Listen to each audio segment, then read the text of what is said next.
So here we have the Nissan Qashqai Ascenta on a 66 plate.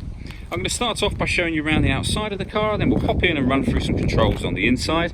But from the outside you can see it's a 5-door car with alloy wheels.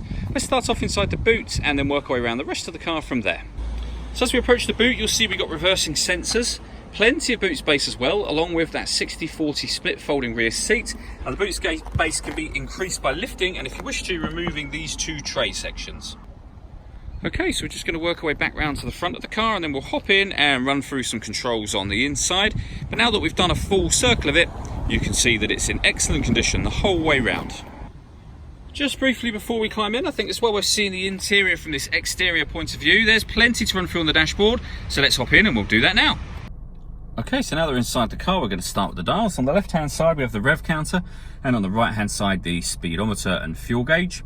In the middle, you can see the total miles for this car, which are 19,460. The information displayed above that can be changed using a button on the steering wheel. So you can see we've got a digital readout for the speedometer at the moment. You can change that information for various different menus, eventually back round to the beginning again. If we back out to the steering wheel, the buttons I was using just a moment ago are here. We've got stereo controls over that side as well.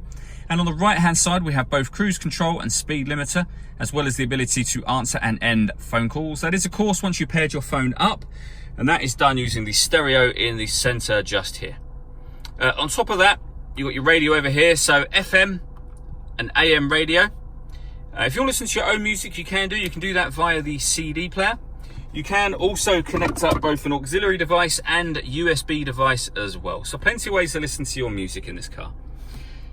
We've got the dual zone climate control below that, so you can adjust the driver and passenger temperatures, the fan speed. You can determine where you'd like the air to be distributed within the car. When you're happy with those settings, that button turns the air conditioning on. Or you can hit auto, and the car will now maintain the temperatures you've asked for by taking control of the fan speed itself, which you can hear it doing. You can override that at any time you wish to.